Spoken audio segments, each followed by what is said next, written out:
Hello বন্ধুরা, আমি মৈনাক চলে এলাম নতুন একটা ভিডিওতে। আজকে এই ভিডিওতে কথা বলবো জি বাংলার আপকামিং মেগা, যেটা 24শে অগাস্ট থেকে শুরু হতে চলেছে সতীপীঠ কালীঘাট ঠিক রাত 9:30টার সময়। সেটা নিয়ে আজকের এই ভিডিওতে আলোচনা করব। নায়িকার চরিত্রে কে থাকতে চলেছে, এত জল্পনার পর অবশেষে কিন্তু আমাদের সামনে এসেছে।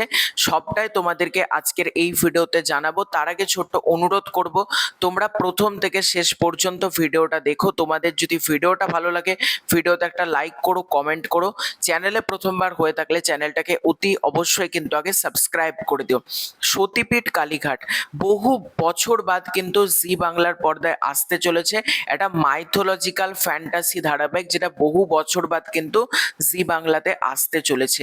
এবার এই ধারাবাহিক শুরু হওয়ার আগে থেকেই কিন্তু শোনা যাচ্ছিল যে দিতিপ্রিয়া রায়ের নাম, যখন থেকে ধারাবাহিকের নাম আমাদের সামনে এসেছে, আমরা শুধু না, বড় বড় মেন স্ট্রিম মিডিয়ারা কিন্তু এই দিতিপ্রিয়া রায়ের কথা বিভিন্ন জায়গা থেকে বলা হচ্ছিল। বড় বড় মেন স্ট্রিম মিডিয়ার পক্ষ থেকে কিন্তু জানানো হচ্ছিল দিতিপ্রিয়া রায় এই মেগাতে থাকতে চলেছে মুখ্য চরিত্রে। কিন্তু এখন যেটা জানতে পারা যাচ্ছে, কোনো একটা অজানা কারণে বাদ পড়েছেন দিতিপ্রিয়া।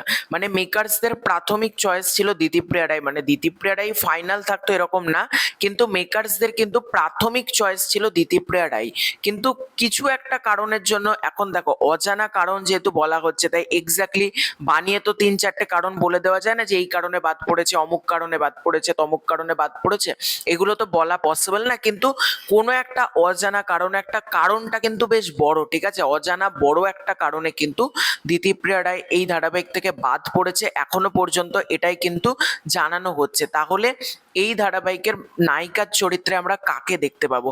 তো যেটা জানতে পারা যাচ্ছে, গল্পের শুরুটা ছোট নায়িকাকে দিয়ে হলো, অর্থাৎ যার প্রোমোটা আউট করা হয়েছে, সেখানে একটা বাচ্চা মেয়েকে আমরা দেখতে পাচ্ছি। তাকে হলে বড় বয়সে এই চরিত্রে কাকে দেখা যাবে? শোনা যাচ্ছে স্টার জলসার জনপ্রিয় সিরিয়াল উড়ান খ্যাত ট্যালেন্টেড অ্যাক্ট্রেস রত্নাপ্রিয়া দাসকে নাকি দেখা যাবে এই গল্পের নায়িকা হিসেবে। অর্থাৎ রত্নাপ্রিয়া দাসকে কিন্তু এই ধারাবাহিকে দেখা যেতে চলেছে, যিনি স্টার জলসার জনপ্রিয় সিরিয়াল উড়ানে দেখা গিয়েছিল, তারপর তাকে আর দেখাই যায়নি।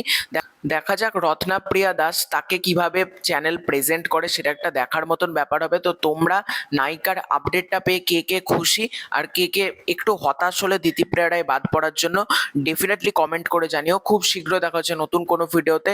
চ্যানেলে প্রথমবার হয়ে থাকলে সাবস্ক্রাইব করে। Bye bye.